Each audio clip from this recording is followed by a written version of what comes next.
Each week, nearly a dozen movies are released theatrically. 40 films a month, more than 400 a year. That's a plethora of cinema. Too much cinema. You'd have to be an addict to see all that, but don't fret. We've got you covered. This is CinemAddicts. Hey everyone, what's up? It's a new week of CinemAddicts. This is CinemAddicts episode 297. We're covering movies that are opening up the week of Friday, June 6, 2025. Actually, I think we have so many movies. There's a bunch of movies we left out. We still were able to cover a lot of movies this weekend. Me, Eric Holmes, and Bruce Purkey over in the attic. That is, Bruce Purkey, we love him. Movies coming out Friday that we're covering, June 6th, that we're covering for episode 297 include Dangerous Animals, Bad Shabbos, I Don't Understand You, Barron's Cove, and The Gardener. Co-host Eric Holmes, how are you, sir? What have you been up to the last week or so? Just normal stuff, running karaoke, Cooking, yeah. Watching movies, watching a bunch of good ones this week, and one of them was in focus. One of them was in focus, but overall, you've been able to see some really interesting movies. By the way, as of this recording, I actually did another CinemAddicts episode where I put my interviews with Dangerous Animals actors Hassie Harrison and also Josh Houston. I got to interview them about a couple of weeks ago, put that audio up on our CinemAddicts podcast feed. And of course, I have Eric's interview with filmmaker Chris Merola.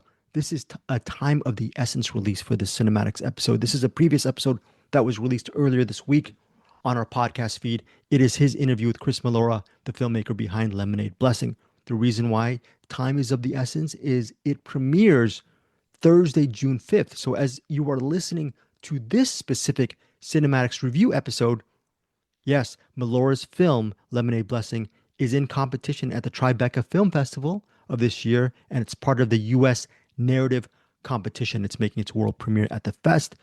Eric Holmes was lucky enough to interview Melora, and he talked about the movie and why the Tribeca Film Fest is a very important fest for the movie and in general.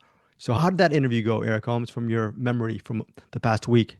If you can. It went really good. Also, like Lemonade Blessing, like deals with teenage kids and their sexuality. And of course, the actors weren't that, but we talked about like morality and filmmaking, and like he dove right into it. And yeah, he was a good person to talk to. I'd like to talk to him again. And I'd like to see his movies again.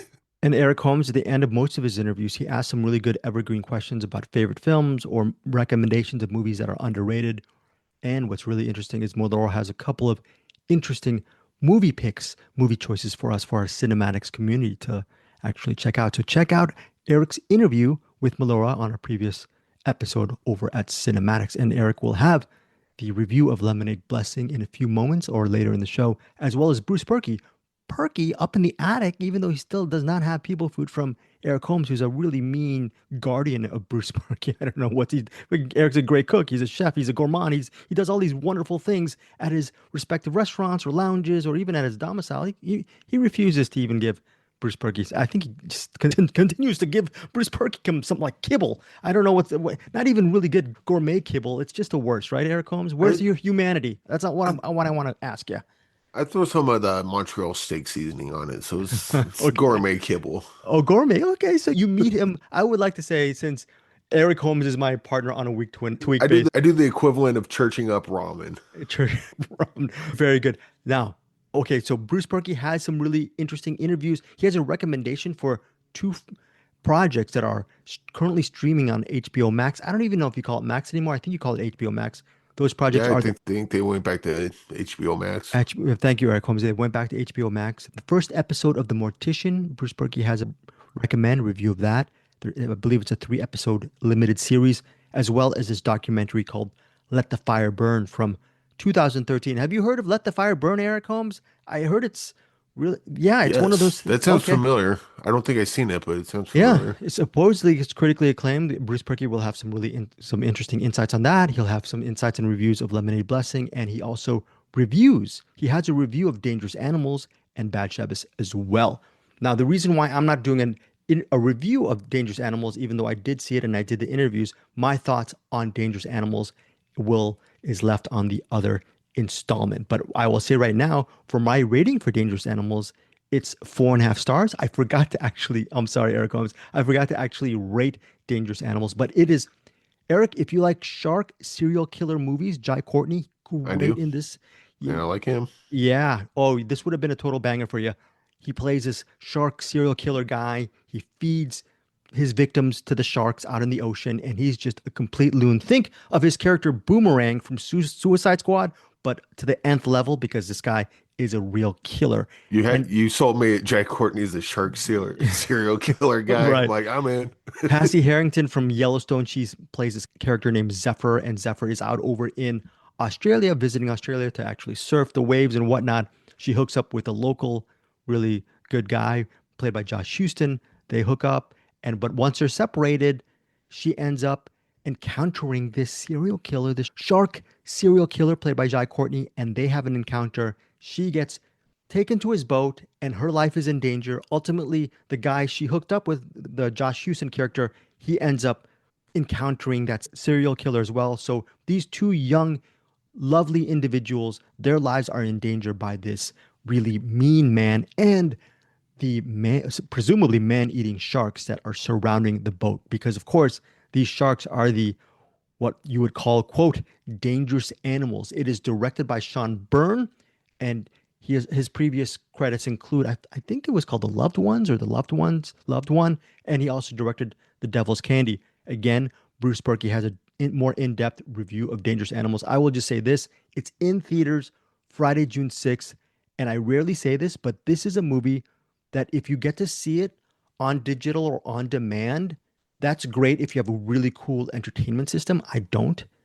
If you get the chance to see this shark film at your local theater, it is a lot of fun. It's beautifully shot.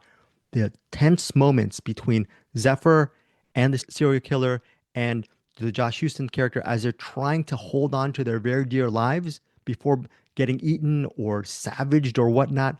It's very tense and it's a nail biting thriller that's absolutely executed to a T, to a perfect T, close to a perfect T by director Sean Byrne. Hits theaters June 6th. Again, my rating for Dangerous Animals is 4.5 stars out of 5. Bruce Purkey will have a more in-depth review later on this episode. Eric Holmes, we mentioned Lemonade Blessing. It's not coming out in theaters, but let's just put this in amidst our featured movies because if you're close to the Tribeca Film Festival, it's June 5th or maybe June 6th. There are screenings over the weekend on the Film Fest. Here's the main plot line behind this. There's a guy named John. He's played by Jake Ryan. He's part of a private Catholic high school, and he falls head over heels for a really interesting, classmate? I don't have her name right there, the name of the actress, but a lot of this movie, I'm assuming, I haven't seen it, deals with him trying to struggle through Catholic high school while being infatuated or possibly in love with this fellow classmate. And I think her name's Alyssa something. I got to look that up. But it's written Sky Friedman. Sky Alyssa Friedman. Sky Alyssa Friedman. Thank you, Eric Holmes. So it's about a little bit about the relationship, maybe a little bit. Eric Holmes is going to actually give what the movie's about. The running time's 100 minutes. Again, it's written, directed, and produced by Chris Merola. Makes its world premiere at the Tribeca Film Festival. Eric Holmes, your review of Lemonade Blessing. Yeah, you're basically following John, played by Jake Ryan, and it's like coming of age tale. Like he's grown up. His parents are divorced. His mom's like super religious, and his dad's very not, which is probably why they got a divorce. But he's going to a Catholic school, and so he's kind of, I would describe it as child abuse, but I don't think the adults see it that way. But like he's being conflicted of like he's trying to understand his hormones as teenagers do, but with pushback of the Catholic Church and his mom and this and that, like he's got a lot to contend with. And then like even his dad is kind of half there when he is, or not there at all. It's basically just a coming of age tale, and it's a really good one. So Alyssa Friedman, she's like the girl that John falls for, and then she always makes him do like these weird things. She goes to the Catholic school too, but she's like, hey, go find a Bible and burn it. Hey, go pee on the communion and give that out or whatever. Like she always has him do these weird things. And it's good stuff. Kind of what we call like a character study on not just the teens growing up, but how the adults kind of affect their lives in mostly negative ways. Like they're trying to do good, but the stuff that they're pushing proselytizing on them is actually hurting them and just kind of comes off as abuse. And of course, the teachers need a lot to be desired as well. It's just Mm. kind of every adult character in this is a bad person, but like not like in an evil way, in a they don't understand what they're doing to the kids sort of way. But it's Okay. good stuff. So that is Lemonade Blessing, again, world premiere at the Tribeca Film Festival. Hopefully you listened to Eric's interview with Chris Merola. What is your final thought and rating on Lemonade Blessing, Eric? This is 5 stars for me. This one, it's weird because like these kind of movies I don't usually go for, but this one just kind of wrapped me in, mostly because of the relationship between John and Rachel, and just kind of seeing where that goes, and then like even the John's mom and the character between him, his mom, and his dad. That was a pretty interesting dynamic. All these characters are very well realized in it. Do you think the movie will get its distribution deal over at Tribeca, you think? You have crossing your fingers? I hope so, and it absolutely deserves it. This is like one of those like Ladybird type movies where like I could see this one doing like Oscar run sort of stuff, but who knows? Maybe I'm crazy. Again, what we cover, a lot of the stuff we cover is indie projects over at CinemAddicts, and this is as indie as it gets because as of now, like Eric was mentioning, does not have any distribution. So maybe that will change by the end of the week. Just stay tuned regarding the fate of Lemonade I would Blessing. say if you're like, look, if you're looking for Scott Adkins type movies, stay away from Lemonade Blessings. Is not that type of movie. But like, if you're like the kind that gets like Wes Anderson movies or like Greta Gerwig movies, like this is kind of what you want to go. Oh, what was that? What was that one? It's S House, I think. Okay, S House. Very good. S House, yes. It's got that kind of feel to it. Very good. Yeah, Oh, wow. That's high praise. yeah. S House and Ladybird. Very But good. yeah, if this doesn't get picked, I don't see why this wouldn't get picked up. This movie's pretty freaking great. Okay, so that is 5 stars from Eric Holmes for Lemonade Blessing. Again, it is at the Tribeca Film Festival. We will leave a link on our cinematic show notes for where, hopefully, if you're around the area, give Lemonade Blessing a shot and Get maybe your meet, blessing of lemonade. maybe meet some people at Tribeca. That'd be nice. Do you like meeting people, Eric? You do. Yeah, you're a Yeah. people person. Yeah, I hate meeting I, people. I was gonna say no, but Really? I'm like, wait, I'm not Greg. Yes, I do. Like meeting You people. are, yeah, yeah. Tomorrow I'm going to go to some kind of Netflix event and I am dreading it, Eric, because I'm going to have to see people I never see. The only person I see is the dog I have to take care of every week because my sister, she has a full-time job. I take care of the dog and get to see my nephew, my niece, and then my mom, and then I get to see Eric. And then when I get to see when I our- come into town, you're like, oh, gotta go out again. Why do you have to come to town? Yeah. So, anyways, Eric Holmes is a people person, and if you're a people person, most importantly, if you're a cinematic person, Lemonade Blessing might be a good shot over the Yeah. Tribeca Film Festival. No, Greg, I just don't understand you. You don't understand me. In the last 5 years, how many times have you given a movie 4 stars? What percentage breakdown out of 100%? What percentage usually I give 4 stars? Maybe in the aggregate, like maybe Like 75, 75%. What percentage do I give movies that have maybe 3 stars? Yeah, much lower. much lower. Okay. Well, we see there's a movie called I Don't Understand You. It centers on the relationship between Dom, played by Nick Kroll, and Cole, Andrew Rannells. They're a gay couple. They're on the verge of adopting a baby.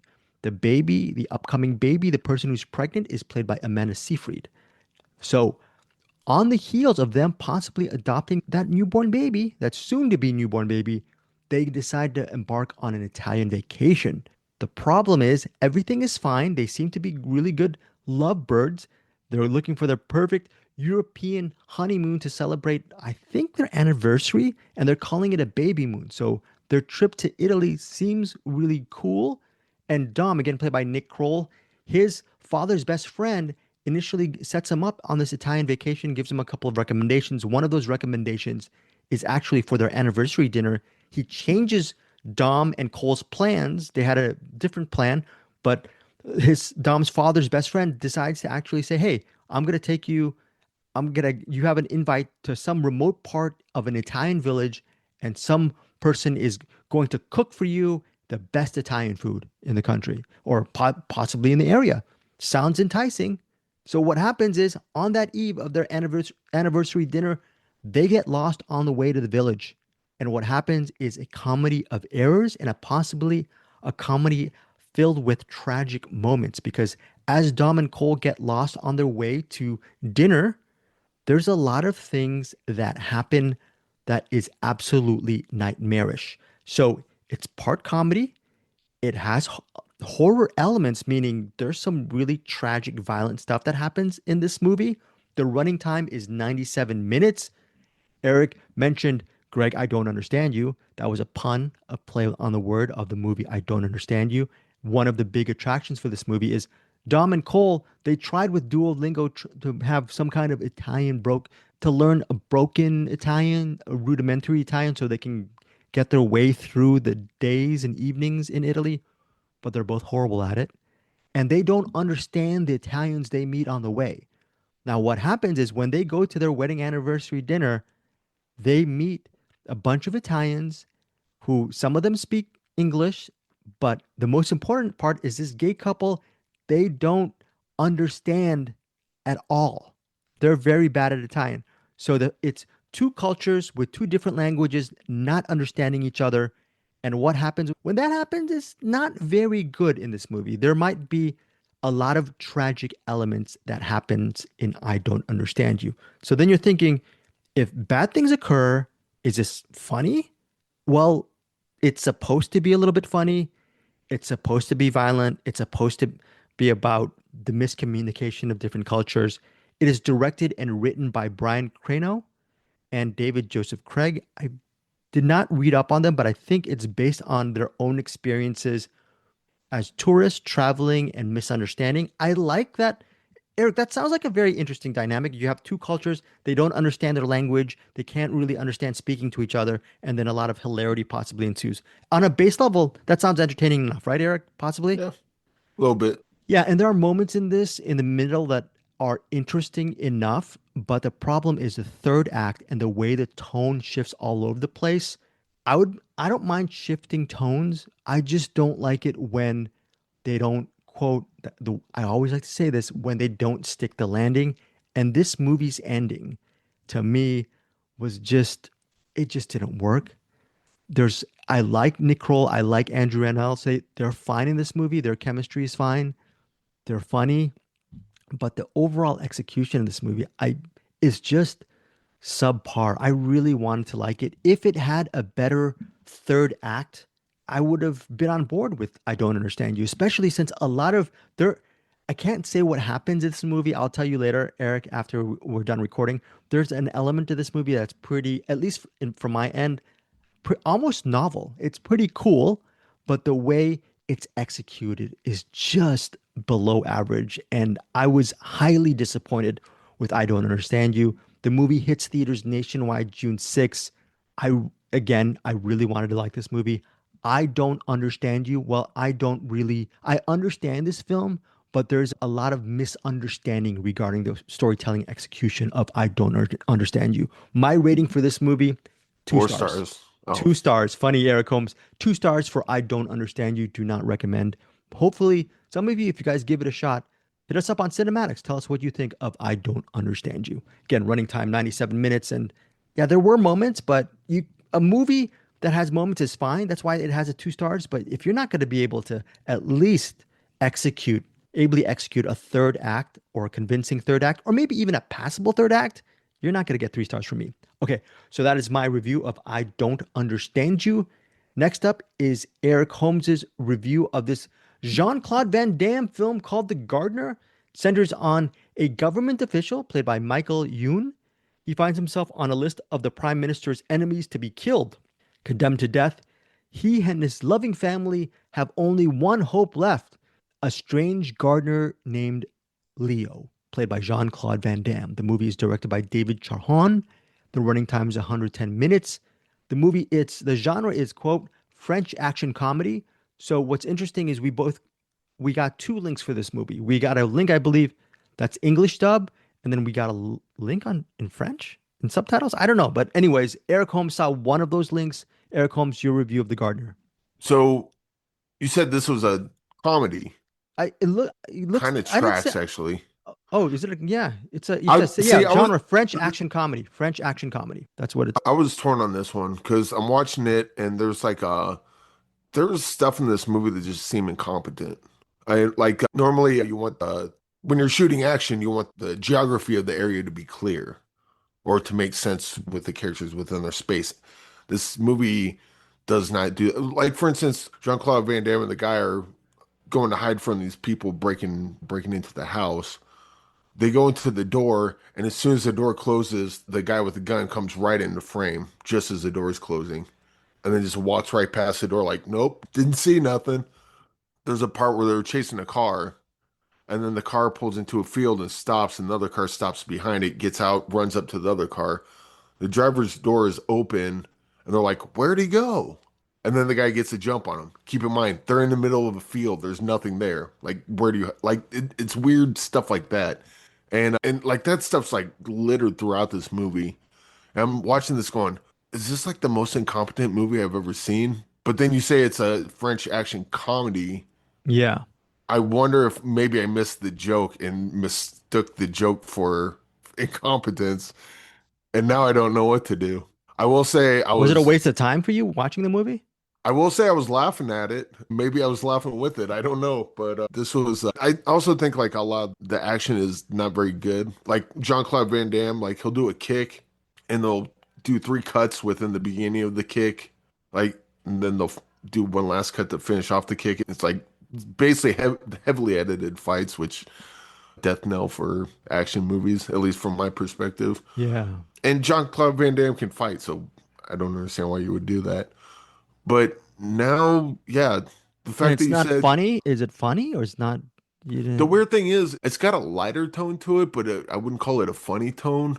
I would say like if this was like a parody of bad action movies, I think they may have done it a little too well because this just seems like a bad action movie. But yeah, you put in comedy in there, and now I'm like, oh, because like the stuff that like the weird geography mishaps and bad editing, it almost seems Intentional? that there are a lot of people that make movies. Someone had to step in and go, you sure you want to do this? So this is either a 5-star movie or a 1-star movie, and I can't tell which one. Why did you pick? Why did you pick for one of them? Why did you pick one of the ratings? That's just it. If it's a comedy, this is a 5-star movie. If this is legit, this is incompetent. This is a 1-star movie. Okay. I don't know. I would say, 3? you know what? I'll borrow Bruce's 1-star banger. 1 star. Because even if it is incompetent, it was still like entertaining to watch in a face palm sort of way. Like, oh, I can't believe they're doing that. But This sounds like a bad movie then overall. it But is, it's 1 but star. You give it 1 it's star. 1 it star. is, but it's also interesting. And then you bring up comedy, and then that adds a whole new context that I wasn't. Yeah, That is that I is don't weird. know. No, okay. So that is I would say that this is my least favorite movie that I saw this week. Certainly the most interesting movie I saw this week. okay, interesting, but it's still 1 stars, 1 star banger from Eric Holmes. I believe the running time is 110 minutes, and it's going to be, I forgot where I think it's out Friday, June 6th. I definitely need to see this movie when I get the chance. And I promised Eric that I would actually see the movie. It's in theaters and I apologize, VOD June 6th. So I don't know, I might leave an Amazon link and you could yell at Eric and say, Eric, this is a 5 star movie. What are you talking about? Or maybe concur. So maybe I think if people watch The Gardener, they'll know exactly what I'm talking about. Like for instance, there's a guy looking. First of all, they're looking for these people in a house, and they can't find them. There's like a whole team of like guys with black suits and guns, and they just constantly walk by doors. Like, you're not gonna check that. Like they're hiding. But anyway, they walk by a closet, and then one of the guys like goes in the other room, and the woman in the closet makes a noise like, "Oh, what's that?" Goes over to the closet, opens it up. She screams at the top of her lungs and kicks him in the balls. Who doesn't show up? The other Black Ops guy that just walked in another room because apparently you can't hear someone screaming at the top that of their is lungs from another room. sounds absolutely That's nonsense. the kind of stuff you'll see in The Gardener. Okay, so that is Eric's 1 star banger review of The Gardener again in theaters and available on VOD Friday, June 6th. What if you're a JCVD fan, Eric Holmes? Must watch? He's always good to watch, but like again, the way they edited the fighting is so terrible in this that you're not that there's better movies with him in it. Okay. that showcases talents as a fighter, I think. All right, so the last movie we're covering this week is courtesy of Eric Holmes. He did a review, and I believe he does it. I don't even know who you interviewed, Eric, or you're going to interview some people for this movie Funny called Baron's thing is, Cove. I was supposed to interview someone yesterday, and I thought it was tomorrow, so I miss it. So we rescheduled it for tomorrow. Oh, okay, cool. But You're gonna interview the composers, right, for Baron's Cove? Is that what you're gonna do? yeah, and then there's another one on Friday. I'm not sure who, Oh, but okay. we'll find out. Sounds good. The movie's Baron's Cove. It centers on a dad with a violent past that's played by Garrett Hedlund. Oh, hold Yes. on. I read the synopsis. Don't read that. Oh, okay. Because I think it might give away too much. Okay, can I read the first sentence? How about the first sentence? Can I I'll, read I'll, that? I'll, Or you want to do it? you know You want to what? take? I'll just set it up. So Okay. the movie opens with this kid tied to a train track, and another kid trying to untie him. And there's a third kid. He's like, "Oh, there's a train coming. There's a train coming." And then last thing you see is the kid's trying to untie the kid tied to the train track. He looks up, and the train's right there. And then it just cuts to Garrett Hedlund's character. And then you can see him do his life. He's kind of like he works for a building supply company, but I think there's like some underground like muscle kind of work in there. Kind of like what Rocky did before in the first Rocky movie, before he was like trained to be a boxer. He was kind of like a goon sort of. Anyway, him and his wife find out that their son's dead. Their son was Barron, who's tied to the train tracks. And the cops are looking into it. They rule it a suicide. Wife doesn't want to believe it. The dad doesn't believe it at all. And he's looking at the blonde kid, the kid that we saw at the beginning trying to untie him. This blonde kid's the adopted son of a local guy running for senator. And Garrett Hedlund's character knows that this kid knows something because he's acting real weird about it, which is strange to watch because we saw him at the beginning of the movie trying to untie him. But now the kid's acting like, oh yeah, your son killed himself. He said he killed himself because he didn't like you. And like he's lying to him and we can't figure out why. So eventually Garrett Hedlund kidnaps the kid and you think he's gonna like he kidnaps the senator's son, trying to figure out, get out of him what actually happened to his son. There's a statewide manhunt for him, looking for Garrett Hedlund and the senator's son. And then we go back with Garrett trying to threaten the kid to give him information. The kid's just not doing anything. About the halfway point through the movie, Garrett Hedlund does something, and the kid's response turns the movie 180, turns the whole dynamic of their relationship and the movie 180 degrees, and it becomes an entirely different movie after that. It's freaking fantastic. Get out of here. Really? Yes. Okay. Where were And you? the reason I stopped you is because on that synopsis, part of that is in there. And I think that's it was such a great, it's not like a twist, but it's just like when someone says something and it's like, okay, now our relationship has changed. Okay. Now we're doing something else. And Okay. you could probably kind of see it coming because it's not out of left field, but it's just the way the kid, let me see what his name is. Christian Convery? Christian Oh, you mean Convery? Yeah. Yeah. The way he delivers that line, and he's just as far as child actors go, he's just great, just in general. Hmm. But the honesty in which he delivers that line, it's like you believe it. And then Garrett Hedlund's character, like he believes it too. And it's good. It's Oh, good. it's really good. Oh, were you surprised at how good it was whenever that aforementioned shift occurred? I got a Scott Cooper vibe like almost immediately. And Right. so I was digging the movie where it was going. But then when it made that turn halfway through and became a different movie, I was like, oh, didn't know I was watching this movie. I'm cool with that too. I would say like towards the end, it gets a little broad, but not to the point where it ruins the movie. But Could you then could you but then understand that it there- was going broad? Could you understand where it was going when it went broad, possibly? Oh yeah, yeah. Okay. But it wasn't that bad. Like kind of like let's say not quite as action packed as Rebel Ridge, but it kind of goes in that direction a little bit. Okay. But the last shot, that was a good. That was a good last shot. Very good last shot. Are me and Bruce Purkey missing out by not watching Baron? Yes. You guys should both watch Baron's Cove. Oh my goodness. Okay, so This is another banger. even Bruce Purkey will even Bruce Purkey will like this movie. I don't know how well. I could see him getting annoyed with Garrett Hedlund's character at the beginning, and fair play because I was too. but like that's just his character. It's not like Garrett Hedlund, you're a bad actor and I was annoyed with you. His character is like the guy that's like, well, I actually, so I forgot to mention that Stephen Lang is in it. Oh, And awesome. I'm so watching it now. Garrett, Stephen Lang's like kind of like, I hesitate to say mob boss. He's not a mob boss, but he's kind of like one of those guys. Like You don't he's the screw guy around that with. gets things done, but Okay. you work for me, so I'm going to protect you, that sort of thing. Yeah. And no, I'll leave that. But Steve Lang's in it, and he's good. Yeah, there's a lot going on in here. We also have to And mention it stars Amish Linklater, who's also a very good actor, and Brittany Snow. They also yeah, round out the ensemble. the Hamish Linklater, he's a slimy guy. He's just his character is a slimy Yeah. guy. Oh, sorry. Of course. No, I'm kidding. Yeah, I'm kidding. I'm of course. but he plays a politician, and he's great as that. But yeah, don't sleep on this movie. Okay. This one's really good.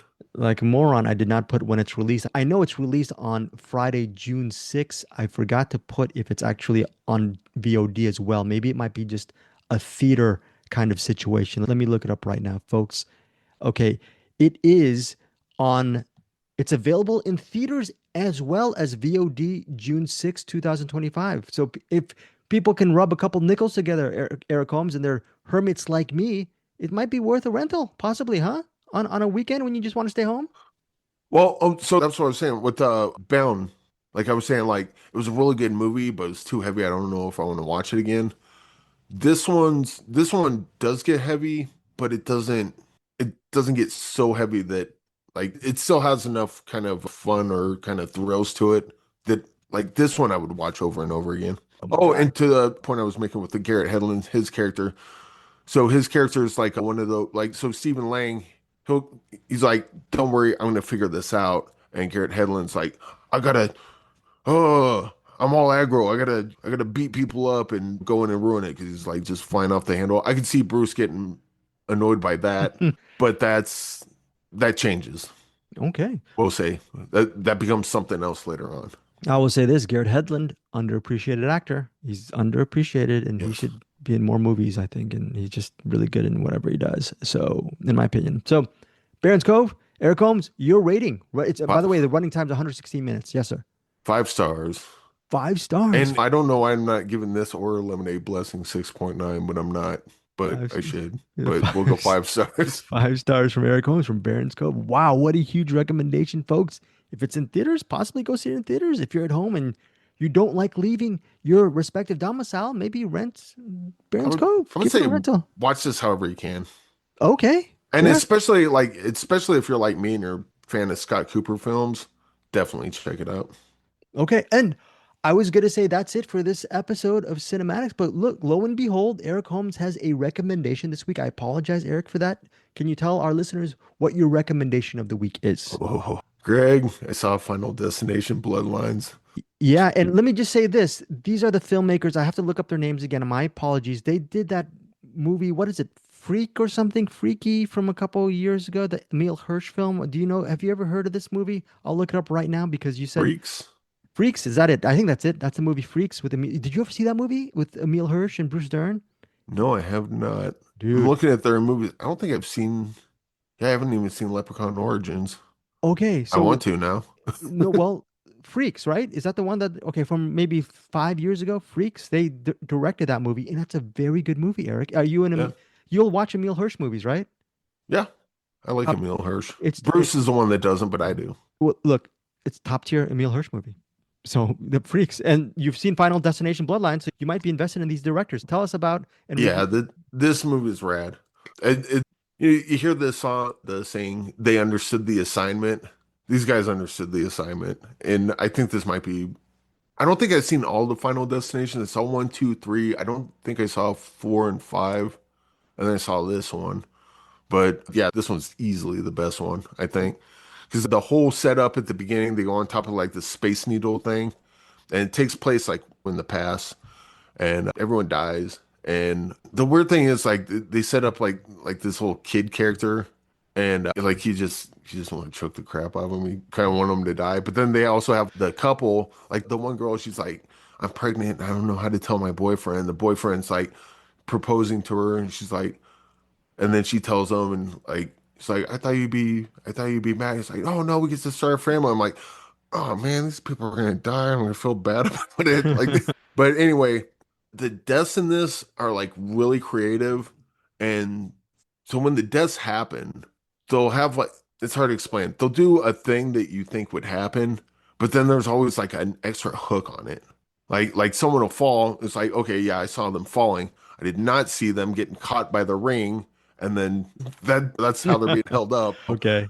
There's always that they always put that little extra in it, and That that little that zhuzh, right? You like to say a little zhuzh yeah, into it? and that whole opening sequence in the Space Needle is probably one of the that's a great opening for a movie, and then the rest of the movie happens, and they're setting up like the set up that the woman, the pregnant woman at the beginning, she had stopped all that. She got a permission of all that, stopped it. And then so death is like going like 100 people died in that Space Needle. So death is going for each one. And during that time they're having families. So death has to kill the families too. And it just took them a while to finally get to her, who was the last one to die.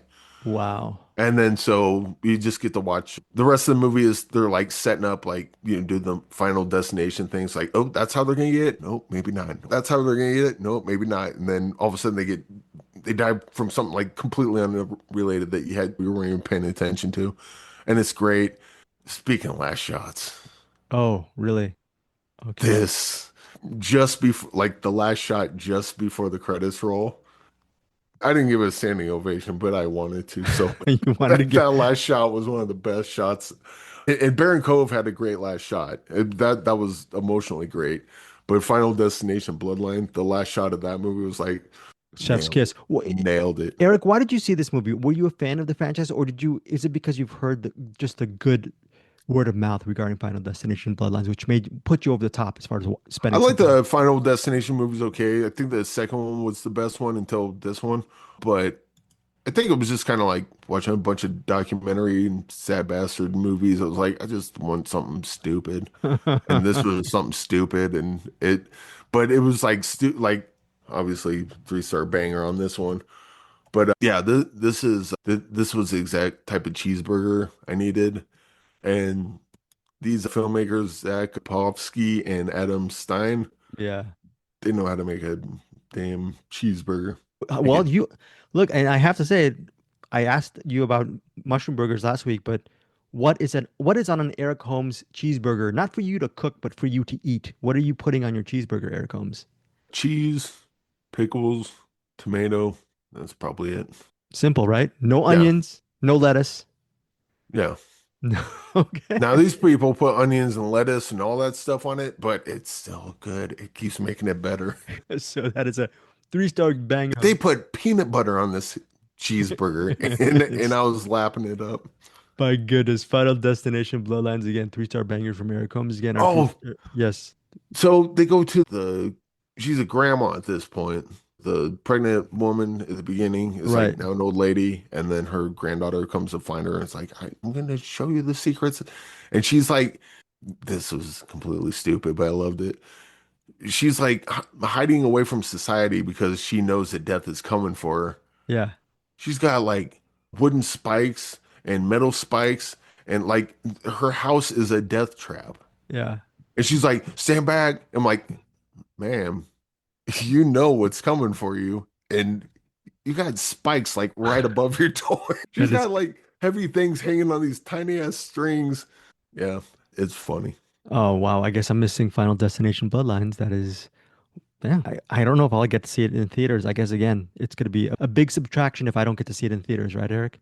Yeah, because I think this would definitely help with the crowd, but it probably work on its own too. The movie's so great and silly and big, and yeah. All right. So that is it for our portion of Cinematics. The Cinematic with Bruce Purkey is coming up in a few moments. Well, I have to mention there's a movie called Sunlight, which we did miss out on, but I am going to get it done and I'll make sure that it gets reviewed. Also, Eric, I told this to Bruce that you probably, I don't know, you checked our message chain. I got an early link to the next Predator movie, which is an animated film. I think it's called King of Killers or something like that. So I'm gonna watch. Killer of the Predator Moon. Yeah, something right, exactly. So I'm gonna watch that. I'll review that, and So there's going to be a lot of reviews. We have two YouTube channels, Deepest Dream YouTube channel. We also have the CinemAddicts YouTube channel. Currently, I think we're at 730-ish subscribers for our CinemAddicts YouTube channel. We have a lot of our CinemAddicts reviews there and interviews and stuff. I'll be putting a lot more stuff. Please subscribe to our CinemAddicts YouTube channel. Help us get to 1,000 subs. That would be great. That'll help us towards getting monetization. Sorry, Eric Holmes. Yes, sir. Real quick, what's the Predator cartoon you said? Yeah. Like, what's the animation style look like? I'm not good with the animation. I think you'll know if you see it. So I'll send you some pictures or what. I'll send you the trailer. It comes out, you have Hulu, right? It comes out on Friday over on Hulu. So it looks really good. I don't think I'm going to say anime. Is it anime style when it looks? But it's a very lean, spare style. It looks really good, very arresting, very well etched. And it has predators. It has different generations as they try to fight a respective predator in their generation. There's a time in Japan. I don't know if it's feudal times or samurai times. I don't know.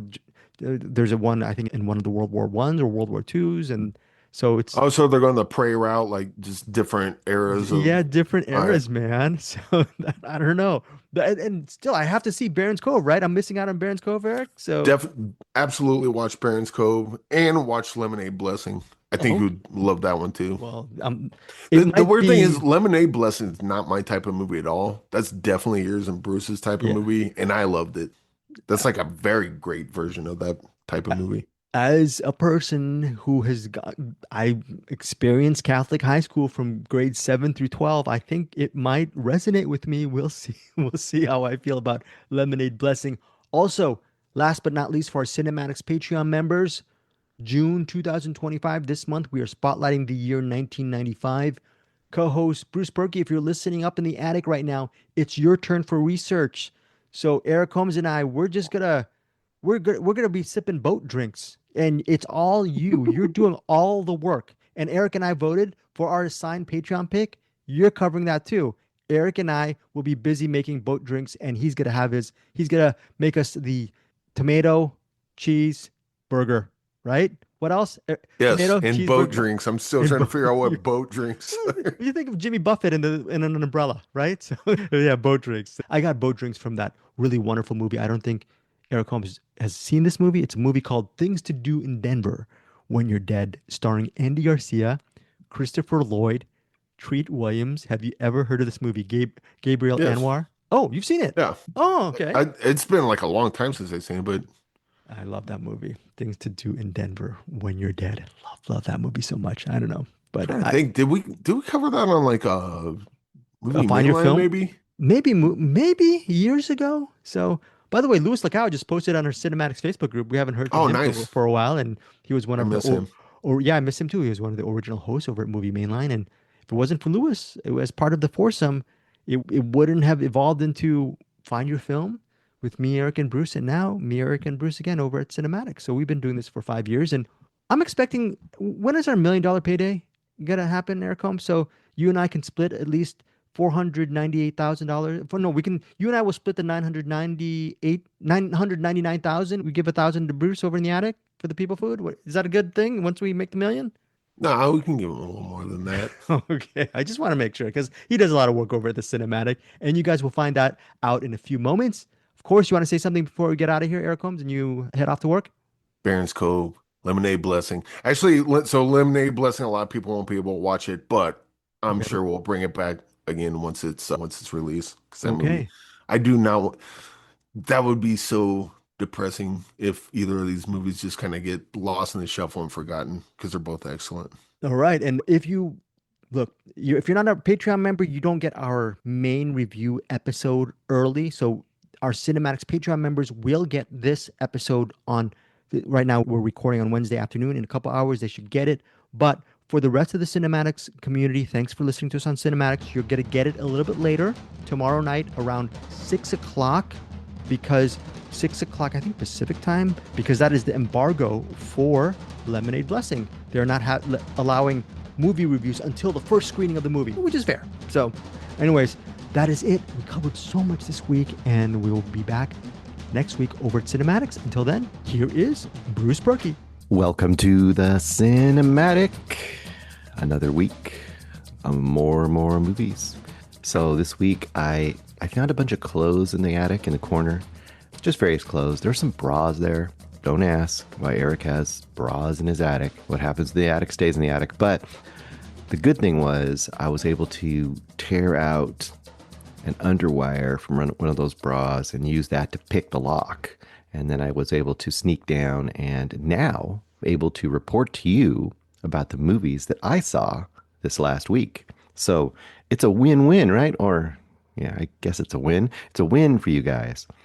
Anyway, what are we talking about this week? What are the feature movies that we'll be discussing? So I think there's about 7 screeners on our list. I watched 3 of them. I almost got to 4, but I got distracted. What can I say?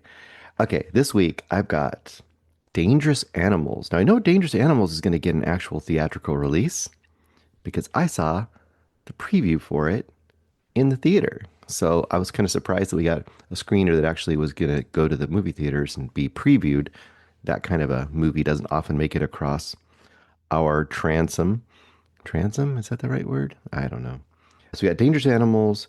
We also have Lemonade Blessing, which I believe is getting a festival release. And Eric talks to the director on that movie, but I will give my review of it as well. And we also have, well, I should say, Bad Shabbos. And then I also have for recommendations the first episode of an HBO documentary miniseries called The Mortician, and then a documentary called Let the Fire Burn, which I've been meaning to see for years. It's been out since 2013. All right, so let's get to it. First up, we've got Dangerous Animals. Dangerous Animals is directed by Sean Byrne. Now, Sean Byrne, every time I get one of these movies, I'm like, hey, do I know this director from something else? Because there's not that many directors that I'm on very name recognition basis.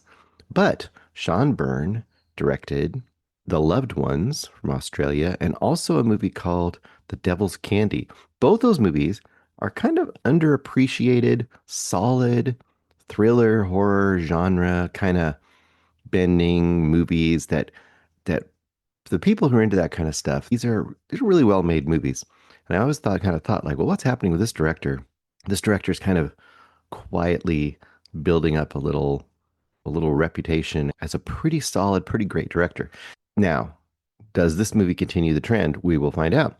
This movie, called Dangerous Animals, stars a few people. The main people you really want to focus on is Jai Courtney plays Tucker, and then you also have Hassie Harrison as Zephyr, and you have a few other characters too, but they're going to be your 2 main characters. Now, Tucker, right off the bat, you see what he's up to. He is, and it's gonna feel like I'm giving some spoilers, but I'm probably not going to give you anything that's not in the trailer, and I might even back off a little bit from the trailer because it's kind of cool to discover some of the kind of the secrets of what's going on here. Let's just say one thing you do know right off the bat is Tucker runs this, it's like a shark, they have a whale watching like cruises, like little charter boats that you can get. Not big fancy ones, just like someone has a boat and they take you out to watch the whales. Tucker kind of does the same thing, but he does it for sharks. So you go out there, he'll take you out and chum the water, and then you jump in a cage and you get to see sharks and have this exciting experience in Australia. And bing, bang, boom, you had a good time. Well, Tucker doesn't give such a good time, though, as we see in the opening kind of pre-title sequence. He has a young couple out there. They go down, they see the sharks, they're all excited, they get out. And before anything happens, Tucker knifes the guy to death and is left behind with the woman. And you're like, oh no, this can lead to nothing good. And that's kind of like the cold open. Then you pretty much fast forward and you're starting to follow Zephyr. She is kind of living the surfer vagabond lifestyle, living out of a van, just going from place to place, surfing. She meets a young man. They kind of hit it off. You have kind of about a 15-minute sequence where you kind of get to know her and this young guy. And you can tell he's pretty smitten with her right out of the gate. And you can tell that she doesn't like to be tied down. So after they kind of have a little fling, she's off to go surfing. And I really liked her. Why did she leave? I wish she would have stayed around. And you are not going to be surprised to find out she ends up crossing paths with Tucker. And you find out, I'm not going to go too far and much more into like plot wise, but let's just say you find out more about what his intentions are for the people that come on his boat. And as you can probably guess, it's not good. Now, this movie has a lot of illogical moments. Like a lot of horror thriller type movies, things happen so that things can happen. So if you're looking for a super logical, super tight script in that sense, I don't think this is the place to be. But if you're looking for a really effective, fun, broad, little bit cross genre movie that I think could have a little bit more appeal than a kind of a very, very narrow horror or a very narrow action thriller kind of movie. If you kind of want something that kind of crosses those lines and has a little more broad appeal, this movie could be really great for you. So what does this movie do that's great? First of all, it kind of presents itself as a shark movie. You see sharks and stuff in the, obviously in the setup for Tucker, what he's got, he's taking people out to see sharks. You see sharks in the trailer.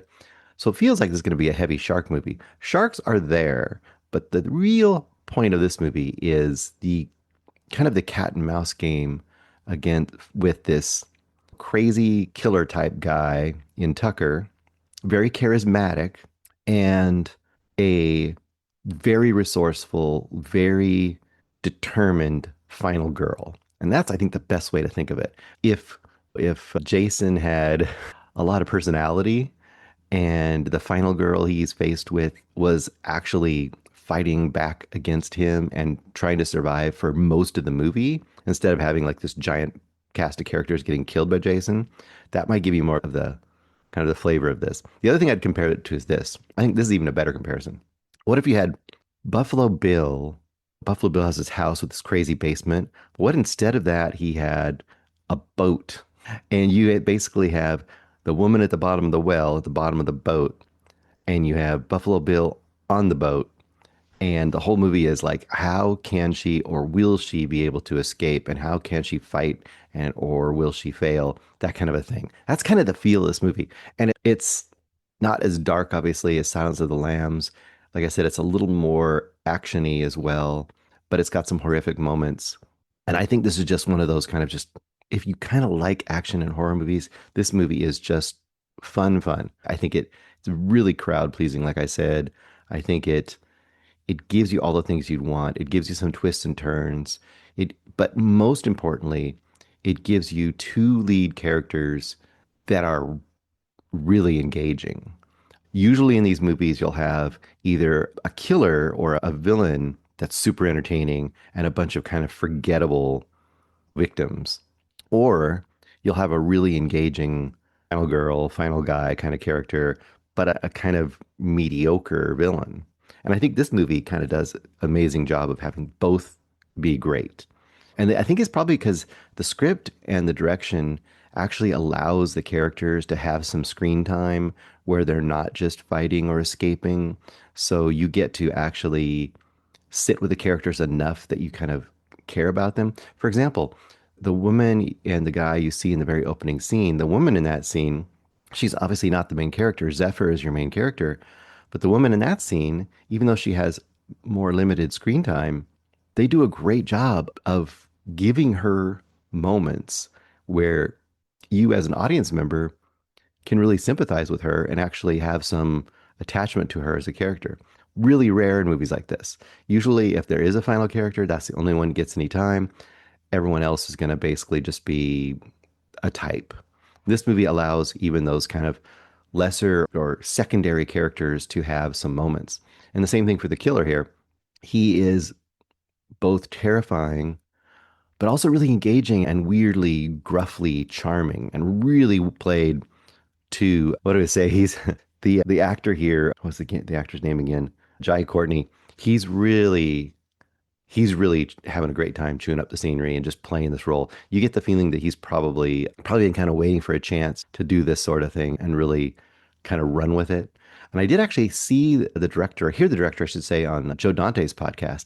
And the director was a really engaging guy as well. And he really loves genre movies, and he's really into horror and the thrillers and all this kind of stuff, and big ones.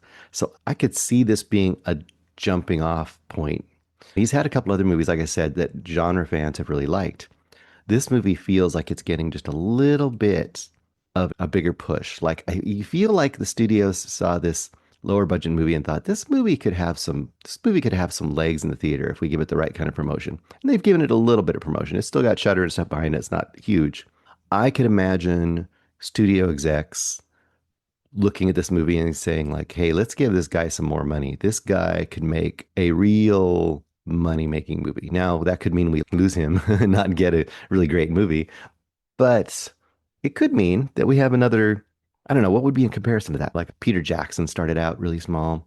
You can see Sam Raimi. Those are the kind of ones that come to mind immediately, where they just leapfrogged from these crazy little indie movies to big budget, successful movies, chains and theaters and everything. Okay, so what do I score it? Dangerous Animals. So it's not a 5-star movie, and that's partly because of some of the things I said. There's some real kind of ridiculous moments. There's some very tropey moments, but the fun and the character stuff outweighs that a lot. So I'm not going to be able to go 5-star on this. It's not a 3-star banger because I think it has more cross appeal. So I'm going to go 4 stars for Dangerous Animals. I'm really curious to hear what Greg, and I would really be curious to hear what Eric thinks. I don't know if Eric got around to watching it. I think that's too bad because I think Eric might have really enjoyed this. Yeah, so Dangerous Animals. You should consider checking this out. This would be a great date movie. This would be a great, hey, we want to go to the movie theater and just have a good time, not have to think very much, not have to get too serious, but also not watch another superhero movie. Dangerous Animals is not a bad choice. Okay, next up, I've got Lemonade Blessing, directed by Chris Merola, starring as John Jake Ryan and as Lilith Sky Alyssa Friedman. There's a bunch of other characters, but they're the ones that really matter the most. And this movie takes place in like the mid thousands, I would say, just guessing on what they have. They show a lot of things like the kids are playing like Wii and they're playing GameCube, stuff like that. So there's kind of like those reference points. And in a lot of ways, you could see this as being a really traditional kind of coming of age movie. But the presentation has got enough really unique flair and very, very specific kind of details that makes it feel like it is really drawn from somebody's life in a lot of ways. And that's kind of always a great thing if you want to do these kind of personal coming of age type stories. If there's something real there, usually it will resonate with your audience members. They'll just kind of feel it. They'll kind of know it. Even if they're not absolutely sure, there's something about the movie itself that just kind of gives you that feeling. Okay, so what is this movie? Basic idea here. John he's the product of a broken home. You see very, very early on his parents arguing when he's like a little baby and he's watching them. Not a baby, but it's like maybe like a toddler. They're arguing. He's basically living with his mom. He has some time with his dad. He is just starting at a Catholic high school. He is kind of the quintessential nerdy, awkward teenager dude. He's got a big nose and he just looks awkward and gawky, skinny, very just awkward in general with people and not totally shy, but just you can tell that he doesn't know quite how to interact with the world. And on the first day, you get this kind of thing where all the kids are waiting in the class and the teacher, strict Catholic, I assume they're maybe nuns. I don't know. They didn't really get into that too much. But the Catholic teachers are very strict. And the teacher's like, all the boys, you need to stand up and give your seats to the girls. And they all start to do that. And John looks over and he sees Lilith. She's like the nearest girl to him. And he's like, oh, hey, here, you can have my seat. She's like, oh, I don't need it. I want to stand. And he goes, no, you can have my seat. No, I want to stand. And you get this moment where all the boys have stood up and there's only one boy sitting and it's John. And the teacher's like, what are you doing sitting? And he's like, well, I tried to give it to her and she said she wanted to stand. And she immediately says like, I didn't do that. He wouldn't let me do it. She basically changes her story and totally throws him under the bus. Like, and there's this kind of weird moment where it's like, is she intentionally like being cruel to him? Because she seemed like just a normal awkward girl, kind of the girl version of him. But she had this kind of weird moment where she publicly threw him under the bus. And you think like, oh, that's the end of it, or now they're going to be enemies for the rest of the school year. But that is the spark for their possible burgeoning romance. So right out of the gate, you kind of get the idea that like, well, there could be some sort of unhealthy dynamics between these two, but it's going to be interesting. So yeah, that's the impetus for the rest of the movie. The rest of the movie is essentially how is he navigating social life, especially in school and out of school, but with friendship groups. He's got a bunch of boys that are all acting with that teenage boy bravado about sex and girls and how to do stuff. And they are all acting like very knowledgeable. And John, doesn't, he's kind of genuine. And that probably is his number one downfall in some ways, is that he's very genuine in his doubts and his lack of knowing things. And people are always taking advantage of that. Like, like the guy friends are always like, oh, dude, this is what you got to do to get a woman. And they're basing all their knowledge off of internet porn and other boys telling them stuff. Most of them have never had a girlfriend. You kind of get the idea very quickly. But John, being very genuine, he's like, okay, I'll go try these things out. He's kind of gullible in that sense.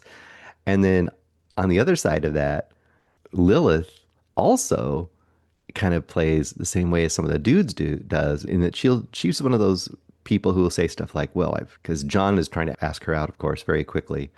I guess he liked the abuse, ask her out really quickly. And then she is like, oh, well, I've dated 40, 50 guys. She acts like she's dated a million guys. And you kind of know very quickly that's obviously a lie, but he's taking it at straight face value as well.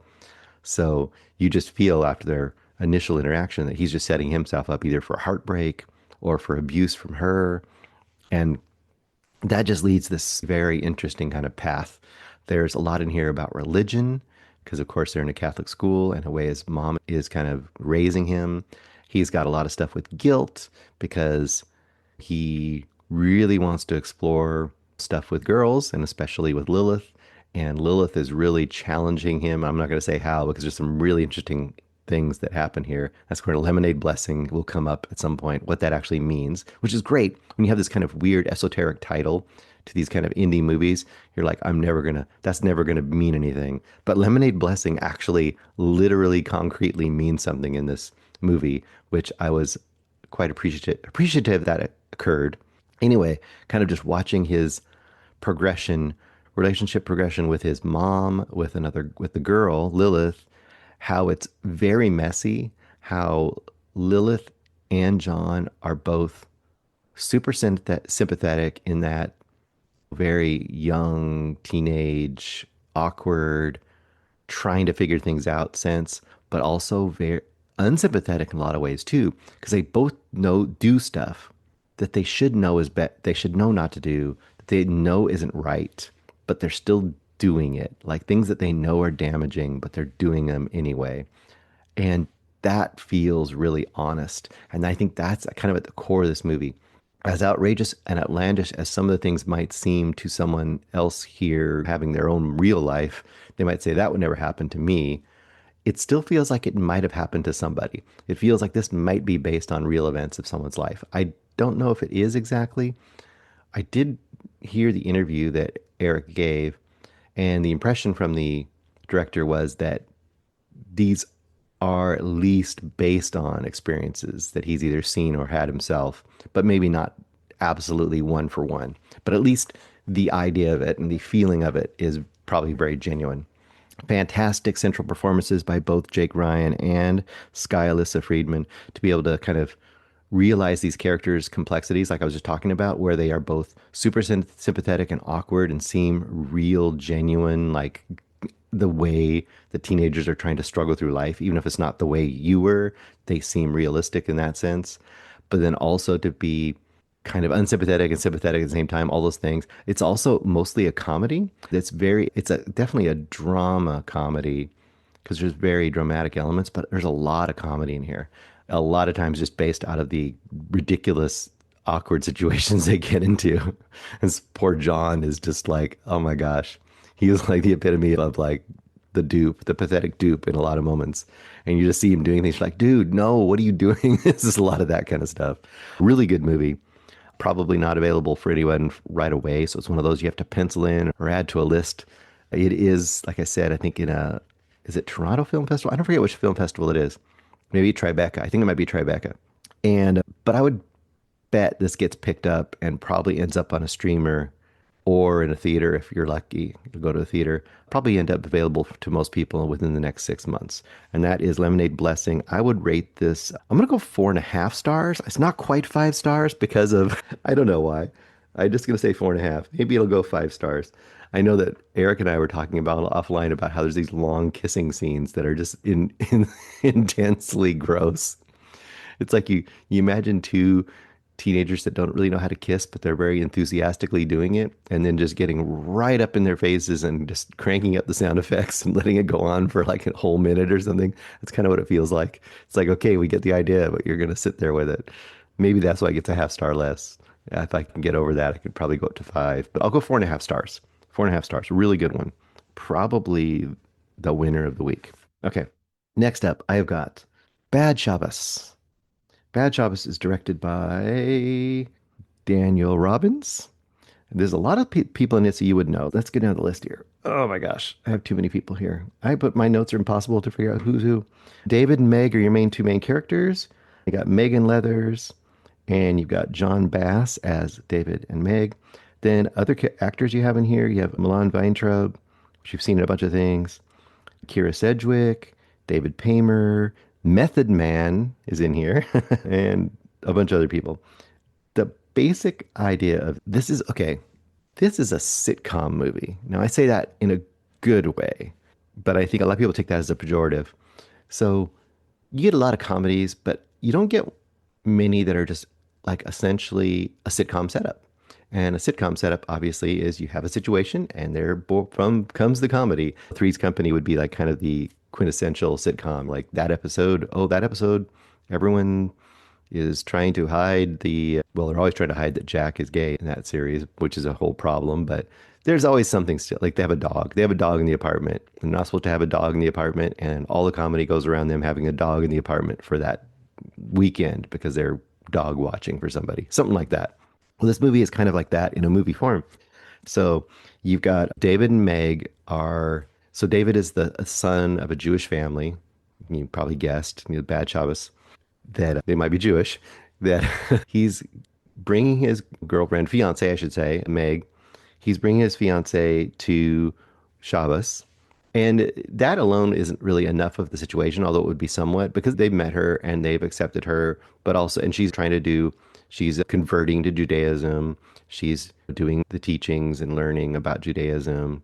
So they've kind of already accepted her in that family.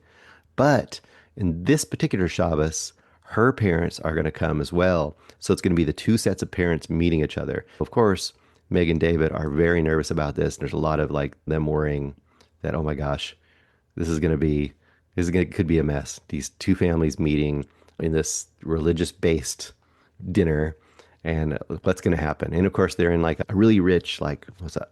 Upper East Side, I don't know, somewhere in Manhattan, right next to Central Park. I'm not a knowledgeable person about that particular city, so other than to know that an apartment right next to Central Park is probably quite expensive. It's probably in the millions of dollars, but they're all going to meet there and have this dinner. Oh, Method Man. Where does Method Man come into this?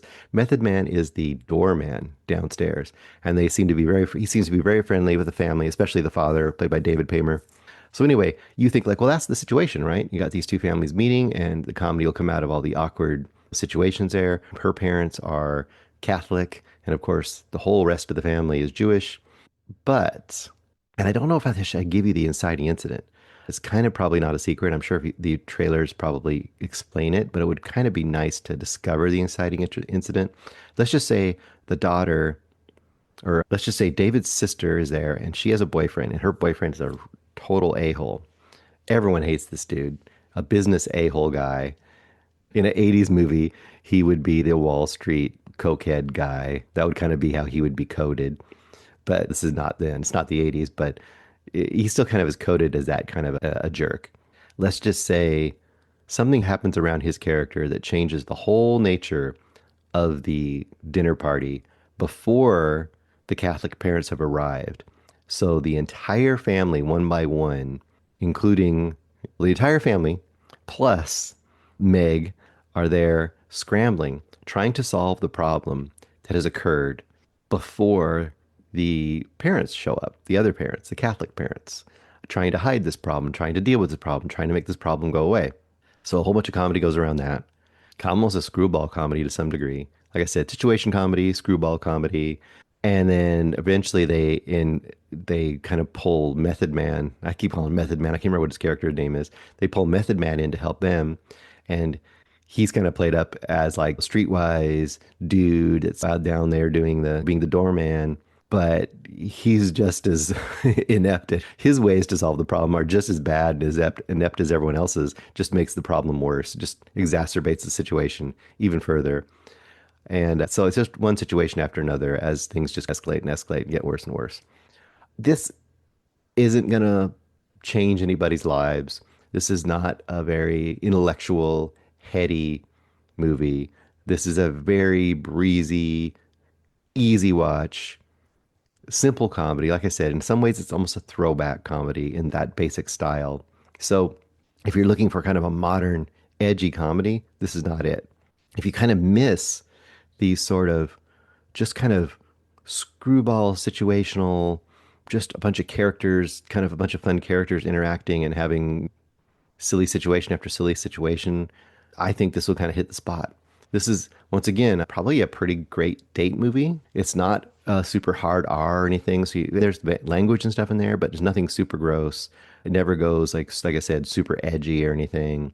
This is not a Farrelly Brothers kind of a movie. I think it was a lot of fun. Now, are people going to run out to the theaters in droves to see this movie? Probably not. But like I said, it will hit the spot definitely for some people, especially people that are looking for something that's, like I said, not a little bit less extreme, does not have a bunch of gore or violence or anything. And this is one of those movies when it does get onto streaming, will be a really great movie when you have people at home that want to all watch something together.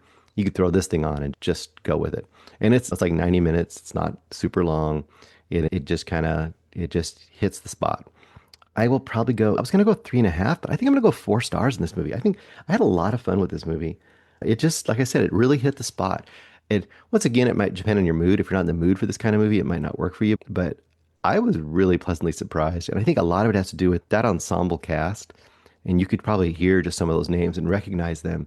Just such a likable and fun ensemble cast to have together. This movie kind of relies on that. Like if you have all these characters together, you kind of want to enjoy spending your time with all these different characters. And I think they all do a really great job, even including Method Man. He has a couple standout moments as well. It was just a ton of fun.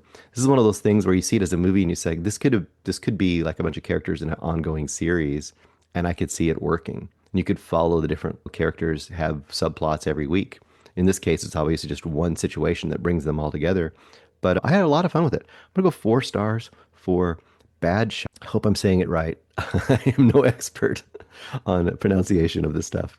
Okay, last couple little recommendations, pretty short, brief ones, but give you some ideas of some cool stuff out there to watch. One is a limited series on HBO, is HBO Max now, called The Mortician. They've only put 1 episode out. They're putting an episode out each week. Now, it's kind of weird. This is the kind of documentary, because I think it's only 3 episodes long. It's a documentary miniseries, right? Each episode's like an hour. They've only put out the first one, and I guess each week they're releasing another one. If this is on Netflix, they would just drop all 3 and it'd be done. So it is kind of unusual for such a short, like, documentary miniseries that they're putting them out one at a time. But I'm still interested in watching the other 2, so I guess that's good. It got me interested. This is, though, like I said, one of those series that would kind of get a buzz, like what was it? Tiger King or some of those kind of things. The Mortician is essentially, it's about this character named David Sconce.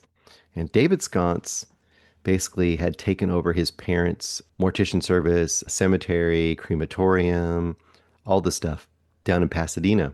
And I forgot to write down the name of I think it's Lamb. I think they're called like Lamb Funeral Home, something like that, if I remember correctly. I didn't write it down, so if I'm wrong, sorry guys. But what is incredible so far, and I've only seen 1 episode, what's incredible so far is that this is like, if you wrote this as a fictional story, you could buy it as a series. It would work.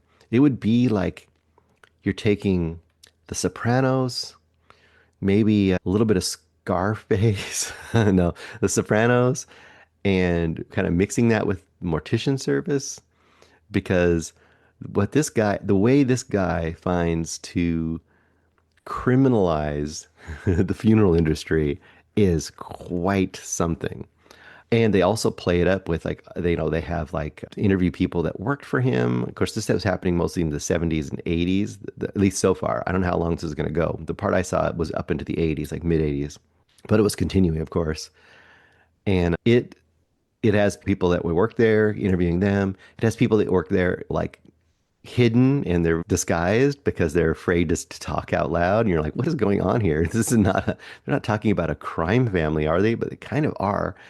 And I'm not going to give you a description of all the crimes he committed. I'll just give you the basic kind of the inciting one. So you kind of it'll get you interested enough to go like, okay, what is this show? Let's say one of the first things that starts is start talking about how if you have a crematorium, say you have a crematorium with two ovens, and they would say it would take hours to do a single person because you would have to heat it up, burn the body, cool it down, get the ashes, clean it out, bring the next person in. And they would say in the average one of these, they might do 2 people a day. And if you had 2 ovens, you could do 4 people a day. But if you did the math, you'd get like maybe a few hundred a year. And this place, I think, only had 1 oven. And they had like some number to pop on the screen. Like the year before this guy started there or started working there, they had cremated like 200 people. It was something like that. And then the year he got there, it went up to like 1,500 people or something like that. And they start talking about like how he's doing that. And obviously this is making him a ton of money, right? If you're charging whatever you are per person and you take it and multiply that by 10 times, you've just taken your money and increased it greatly. And you're thinking like, that's pretty terrible and that's pretty interesting, but that's not enough to make a whole series on. It's not. But he goes way farther. The way he takes the funeral business and finds ways to extract money that you would not expect he'd be able to extract is quite something. And the lengths he goes against his competition is quite something. And I think is pretty fascinating so far. This is definitely one of those documentaries that kind of fits in the category of true life is weirder than fiction kind of a thing, where it's like I said before, if you just told somebody the story and said it was fiction, they'd be like, yeah, well, of course that's fiction. That's ridiculous. No one would ever get away with that or do that in real life. But apparently they did. So yeah, The Mortician, pretty darn good so far. I can't really rate it. I've only seen 1 episode so far. I guess I would probably go in about the 4-star range to start with. It could go up or down, but I think that's a pretty good place to start because they figure the way I look at it is these kind of documentaries work if you have a very interesting set of facts that you don't know about, like this kind of really unique thing happening, which it does. And then B, I almost went 2, A and 2. B, you have very like interesting, engaging characters, and by characters, real people. And the sconce dude alone is fascinating and maddening and strange because they have a lot of interviews with him, like very current, as well as just what he was doing in the past. And just kind of his attitude towards it is very interesting. Plus, some of the characters, once again, going back to characters, some of the characters that he surrounded himself with that we're hearing from now, who are a lot older, of course, but they are quite a rogues gallery so far. So not as outrageous as you get in Tiger King, but pretty outrageous in their own sense. And there's a lot of entertainment going on here. And that is The Mortician. Okay. Last thing I have is it's a feature documentary from 2013 called Let the Fire Burn, directed by Jason Ozder. This is a movie I'd been meaning to see forever. I'd heard about it. I remember the actual events vaguely, but in the way you do when you're a kid and the news is kind of around and you kind of catch an idea about it, but you don't really know. And there was this event back in the mid 80s, I believe this happened, in Philadelphia, where there was this organization called MOVE. And MOVE was kind of a combination of this kind of post-60s, almost a cult commune sort of a thing, but kind of combined with Black political activism and radicalism and kind of also back to nature. So it's kind of this thing of like hippie activism, commune, I should say, culty stuff, where essentially what happens is you get these MOVE group, which would be this whole families, would kind of take over a building within a neighborhood, and it would become almost like their fortress. and they would have speakers set up there. They would yell their political stuff out at the neighborhood. They would kind of live a very off the grid lifestyle within the middle of a building, within the middle of a city, in this case, Philadelphia. And they would be pretty audacious. People would obviously be really bothered by having them in their neighborhood, but their interactions with the police were also very volatile.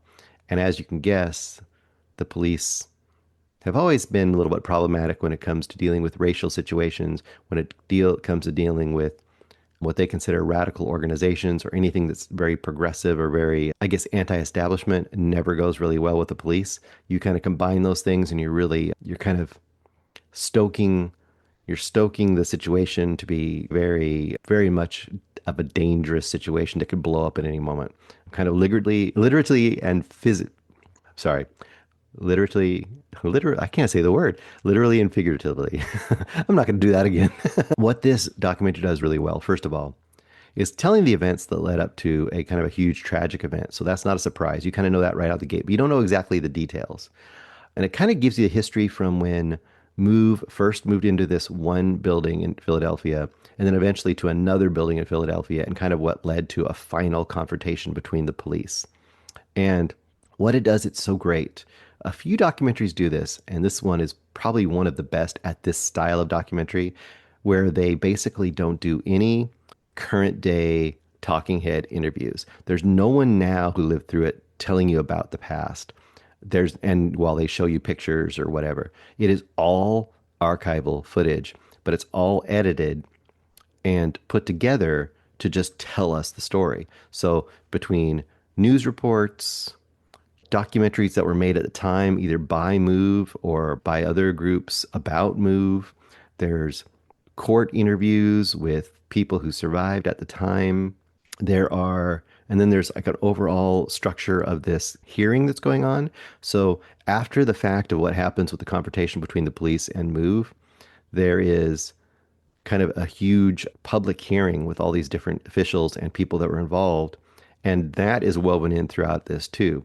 So while that's being woven in, we're seeing documentary footage, we're seeing police camera footage, we're seeing news camera footage, we're seeing all this stuff, and it's all edited together to make basically a chronological narrative documentary of the events that occurred around Move. Like I said, specifically at the first house they had, and then even more so the second house they had. It's quite something. It tells you a ton about how do we deal with what we consider radical groups? How do we maintain our humanity while dealing with a very unattainable situation? You can't have this group within a neighborhood just causing havoc, but at the same time, what role is the police? What role does the police take in this kind of situation? And also, how much of what the police is doing, oh boy, I'm just talking terrible today. How much of what the police are doing here is fueled by revenge or by racism or by a real narrow-minded point of view versus trying to do right for the community? There's a real conflict there, and it's very clearly etched by the events of this Move confrontation with the police in Philadelphia. What I think is also really interesting about this is historically, this is something that is not talked about much. I do remember this vaguely occurring back in the time it actually happened, but this never got the kind of press, and I don't think it has had the kind of social impact on America that something like Waco had. And I think Waco is the direct comparison. Waco happens in the 90s, and if you think about it, you've got Ruby Ridge and Waco and Oklahoma City and 9/11. All these things have really impacted this kind of political uprising and very fringe becoming not fringe in America. And just a lot of stuff about America and politics has come out of those very volatile situations. And the fact that this situation should have, you think, been as impactful to America, it rightfully would have been, but it hasn't been. And I think that's also just kind of telling, because it just kind of tells you, just the fact that it's not as impactful just tells you the difference between race, the way race is treated in this country, and the way injustice, if justice happens to a fringe group that are all white, Waco, versus injustice happens to a fringe group that's all black, Move, the reaction And the ripple effect in society is much different. And that alone should tell you something about the world. This is a 5-star documentary. Right now, I think couldn't find it streaming free anywhere. I rented it. You can rent it for $3 or $4. Definitely worth it. I actually take that back. If you have Canopy, you can stream it on Canopy. I don't have access to Canopy, so I can't do that. But if you do, which most people do, Canopy, I believe, has it. And it does show up on PBS quite a bit too. It just wasn't anywhere I could find right now, but you can find it on PBS sometimes. They'll just stream it as a documentary because I think it's partly funded by PBS. Anyway, fantastic documentary. Definitely a lot of people aren't aware of this at all, and it will be an amazing documentary for those people. If you're like me and you're tangentially aware of it, it'll still blow your mind in a lot of ways. Let the Fire Burn. It's a gut punch of a documentary. All right, that's everything I have this week. I think I've given you a few good choices. Honestly, this is a pretty great week for movies. We had a lot of entertaining stuff this week, and kind of a good variety too, between Dangerous Animals, Bad Shabbos, and Lemonade Blessing. I would watch any of these movies again, so it's kind of rare that I have a week that's kind of that good. Thanks, guys. We'll talk to you soon, and I will go back into the attic. All right, guys. Talk to you soon.